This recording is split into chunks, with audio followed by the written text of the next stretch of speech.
আমন্ত্রণ সকাল ৯টা নিউজে, সাথে আছি আমি তসলিমা তিথি।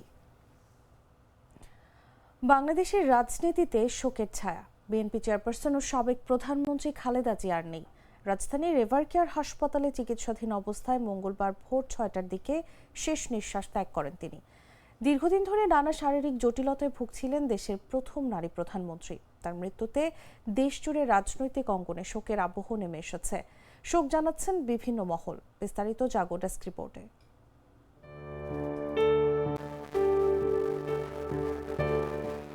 বিএনপি চেয়ারপারসন ও সাবেক প্রধানমন্ত্রী খালেদা জিয়া ইন্তেকাল করেছেন। রাজধানীর এভারকেয়ার হাসপাতালে চিকিৎসাধীন অবস্থায় মঙ্গলবার সকাল ৬টার দিকে তিনি মারা যান।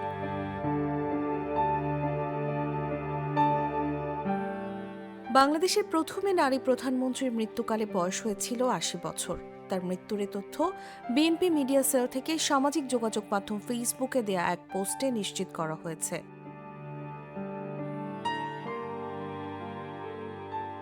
এর আগে তার ব্যক্তিগত চিকিৎসক ও দলের স্থায়ী কমিটির সদস্য ডাক্তার AZM জাহিদ হোসেন সোমবার দিবাগত রাত ২:৩০টার দিকে এভারকেয়ার হাসপাতালের সামনে সাংবাদিকদের জানিয়েছিলেন, বর্তমানে অত্যন্ত সংকটময় সময় অতিক্রম করছেন Khaleda Zia.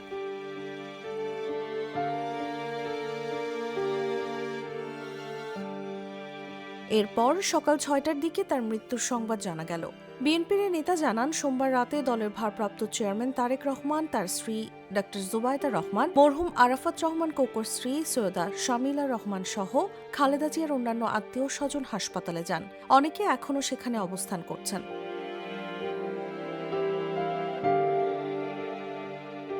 BNP chairperson ২৩ November থেকে এভারকেয়ার হাসপাতালে চিকিৎসাধীন ছিলেন। তিনি দীর্ঘদিন ধরে নানা শারীরিক জটিলতায় ভুগছিলেন। তার শারীরিক জটিলতার মধ্যে ডায়াবেটিক্স, কিডনি, হৃদযন্ত্র ও ফুসফুসের সমস্যা ওঠানামা করছিল।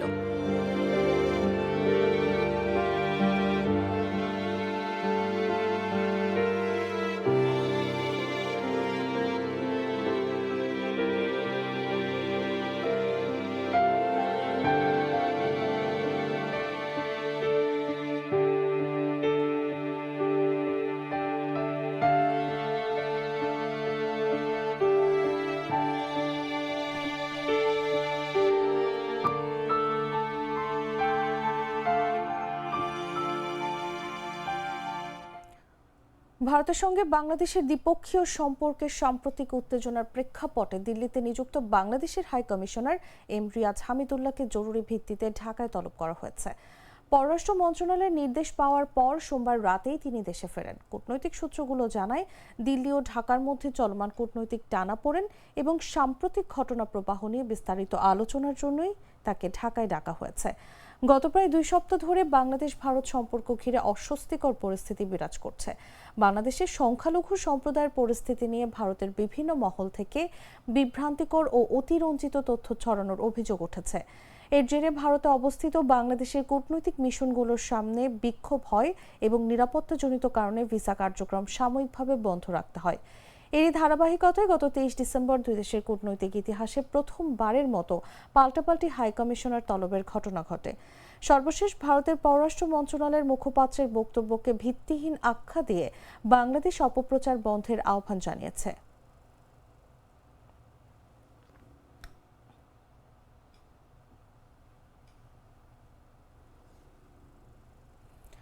কুমিল্লা ৪ আসনে জামায়াত নেতৃত্বাধীন জোট থেকে মনোনয়নপত্র জমা দিয়েছেন জাতীয় নাগরিক পার্টির প্রার্থী ও দক্ষিণাঞ্চলের মুখ্য সংগঠক হাসনাত আব্দুল্লাহ। সোমবার বিকেলে দেবিদ্বার উপজেলা সহকারী রিটার্নিং কর্মকর্তার কাছে মনোনয়নপত্র জমা দেন। এ সময় তার সাথে ছিলেন জামায়াত নেতা সাইফুল ইসলাম শহীদ, যিনি দলের সিদ্ধান্তের কারণে নির্বাচন থেকে সরে দাঁড়ান। এছাড়াও শহীদ পরিবারের সদস্য, জোট নেতারা এবং দলীয় নেতাকর্মীরা উপস্থিত ছিলেন। দেবিদ্বারবাসীর প্রত্যাশা একটা হচ্ছে আঞ্চলিক প্রত্যাশা, একটা হচ্ছে জাতীয় প্রত্যাশা। আমাদের জাতীয় প্রত্যাশা সেটা হচ্ছে ইনসাফ নিশ্চিত করা। হাদি ভাই শহীদ হয়েছে, এই যে আগ্রাসন বিরোধী যে আন্দোলন অব্যাহত রেখেছিলেন, সেটির কারণে আধিপত্যবাদী যে শক্তি আছে তারা তাকে শহীদ করেছেন। একই সাথে সাথে আমরা দীর্ঘ ১৭ বছরের বেশি সময় আমরা ফেসিবাদের আওতাভুক্ত ছিলাম। সেটির কারণে আমাদের মৌলমানবিক অধিকার বঞ্চিত হয়েছে, গণতন্ত্র লুণ্ঠিত হয়েছে, আমাদের অর্থনৈতিক টানাপোড়েনের মধ্য দিয়ে আমরা গিয়েছি। সেই জায়গা থেকে আমরা অর্থনৈতিক মুক্তি, একই সাথে সাথে আমাদের ভোটাধিকার নিশ্চিত হচ্ছে।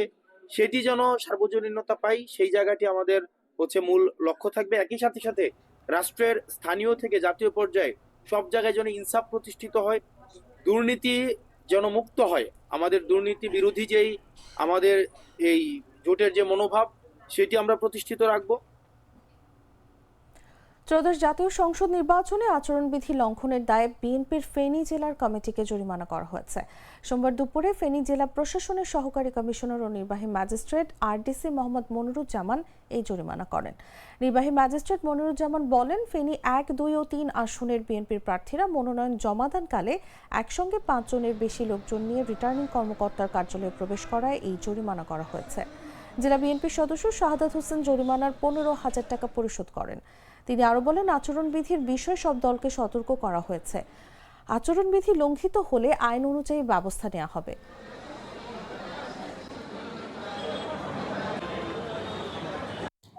আচরণবিধি আমরা যারা প্রার্থী আছেন এবং রাজনৈতিক দলগুলোকে আমরা অবহিত করেছি এবং আজকে আমাদের এখানে আমাদের পুলিশ ফোর্স মোতায়েন ছিল, আনসার ছিল, আমরা সবাই চেষ্টা করেছি। তারপরেও এখানে যে সংখ্যায় আসার তার থেকে বেশি হয়েছে এবং আমরা এই জন্য মোবাইল কোর্টের মাধ্যমে আমরা একটা আইনগত ব্যবস্থা আমরা গ্রহণ করেছি। বাছাইকৃত লাল সরিষার দানা থেকে তৈরি হয় প্রাণ সরিষার তেল, আসল ঝাঁঝে আসল স্বাদে। ত্রয়োদশ জাতীয় সংসদ নির্বাচনকে সামনে রেখে চাঁদপুর জেলার 5টি সংসদীয় আসনে মোট 46 জন প্রার্থী মনোনয়নপত্র জমা দিয়েছেন। এই 5টি আসনে মনোনয়নপত্র সংগ্রহ করেছিলেন 70 জনেরও বেশি সম্ভাব্য প্রার্থী। সোমবার মনোনয়নপত্র দাখিলের শেষ দিনে জেলা রিটার্নিং কর্মকর্তা ও জেলা প্রশাসক মোহাম্মদ নাজমুল ইসলাম সরকারের কাছে বিভিন্ন রাজনৈতিক দল ও স্বতন্ত্র প্রার্থীরা মনোনয়নপত্র জমা দেন।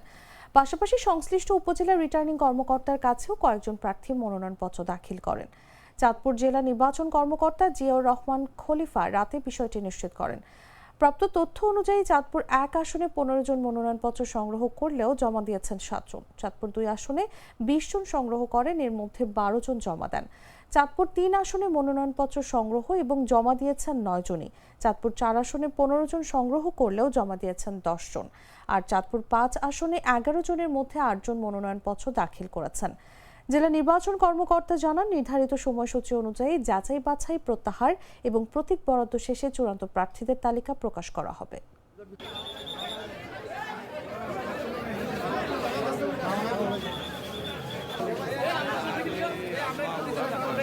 আমি যা করেছিলাম, চাঁদপুরে ঝাটকা নিধন, চাঁদপুরে ঘাট পরিবর্তন, চাঁদপুরের শিক্ষা ব্যবস্থা উন্নয়ন, সব তো আমি করেছিলাম আল্লাহর রহমতে দেশনেত্রী বেগম খালেদা জিয়া এবং সেই সময়ে আমাদের তারুণ্যের অগ্রজ সেই জনাব তারেক রহমানের সাথে আলোচনা করে। আগামী দিনে আমি বাংলাদেশের শিক্ষা ব্যবস্থা, যেটা হচ্ছে বেগম খালেদা জিয়ার প্রিয়, শহীদ রাষ্ট্রপতি জিয়া রহমানের প্রিয় এবং আমাদের প্রিয় নেতা তারেক রহমানের প্রিয়, এই শিক্ষাকে সবচেয়ে বেশি গুরুত্ব দেওয়া হবে। বিশেষ করে কর্মমুখী শিক্ষা, নিড বেসড এডুকেশন, অর্থাৎ কারিগরি শিক্ষা। এই শিক্ষাকে জাতিকে কর্মক্ষম জাতি বানাতে হবে এবং বিশ্বের মানচিত্রে একটি উজ্জ্বল জাতি হিসাবে আমাদেরকে তৈরি করতে হবে। সেই আশা নিয়ে আমরা আগামী দিনে রাজনীতি করছি এবং প্রতিযোগিতায় নেমেছি। রোজকার সাধারণ খাবার এখন হবে অসাধারণ। প্রাণ স্বাদের মশলা, স্বাদ বাড়ায়, ঘ্রাণ ছড়ায়। জানাবো আন্তর্জাতিক সংবাদ।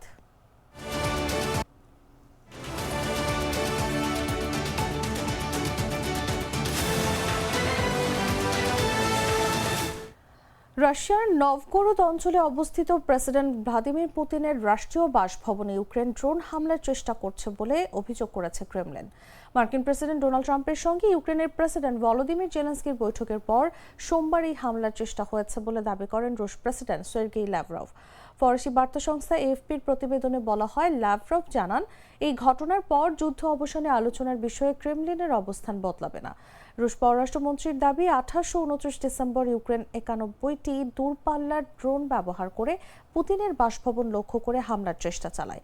তবে দাবির পক্ষে কোনো প্রমাণ উপস্থাপন করা হয়নি। রাষ্ট্রায়ত্ত বার্তা সংস্থা ইন্টারফ্যাক্স জানিয়েছে, রাশিয়ার আকাশ প্রতিরক্ষা ব্যবস্থা সব ড্রোন ভূপাতিত করেছে এবং এ ধরনের কর্মকাণ্ডের জবাব দেওয়া হবে। এদিকে ইউক্রেনের প্রেসিডেন্ট ভলোদিমির জেলেনস্কি এই অভিযোগকে মিথ্যা বলে প্রত্যাখ্যান করেছেন। তিনি বলেন, কিয়েভে নতুন হামলার অজুহাত তৈরিতেই এ ধরনের দাবি করা হচ্ছে। জেলেনস্কি সবাইকে সতর্ক থাকার আহ্বান জানান।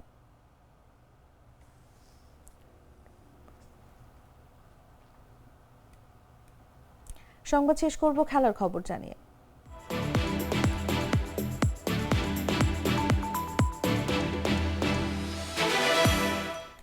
নিউজিল্যান্ডের fast medium bowling allrounder Doug Bracewell সব ধরনের ক্রিকেট থেকে অবসরের ঘোষণা দিয়েছেন। 25 বছর বয়সী অভিজ্ঞ ক্রিকেটার সর্বশেষ 2023 সালে নিউজিল্যান্ডের হয়ে টেস্ট ম্যাচ খেলেন। চলমান মৌসুমে সেন্ট্রাল ডিস্ট্রিক্টের হয়ে খেলতে গিয়ে পাঁজরের দীর্ঘস্থায়ী চোটে পড়েন তিনি, যা শেষ পর্যন্ত অবসরের সিদ্ধান্ত নিতে বাধ্য করেছে। 2011 থেকে 2023 সাল পর্যন্ত আন্তর্জাতিক ক্রিকেটে নিউজিল্যান্ডের জার্সিতে 28টি টেস্ট, 21টি ওয়ানডে এবং 20টি টি-20 খেলেছেন ব্রেসওয়েল। ক্যারিয়ারের তৃতীয় টেস্টেই আলোচনায় আসেন তিনি। 2011 সালের ডিসেম্বরে হোবার্টে অস্ট্রেলিয়ার বিপক্ষে 9 উইকেট নিয়ে নিউজিল্যান্ডকে 26 বছর পর অস্ট্রেলিয়ার টেস্ট জয়ের স্বাদ দেন। সেটি এখন পর্যন্ত অস্ট্রেলিয়ার মাটিতে কিউইদের শেষ টেস্ট জয়। শেষ ক্যারিয়ারে 74 উইকেট নেওয়ার পাশাপাশি সাদা বলের ক্রিকেটে নিয়েছেন 46 উইকেট। প্রথম শ্রেণীর ক্রিকেটে 137 ম্যাচে 437 উইকেট এবং 4505 রান করে বিরল কীর্তি গড়েছেন তিনি। ক্রিকেট পরিবারে জন্ম নেওয়া ব্রেসওয়েল বলেন, দেশের হয়ে খেলতে পারা তার জীবনের সবচেয়ে বড় গর্ব।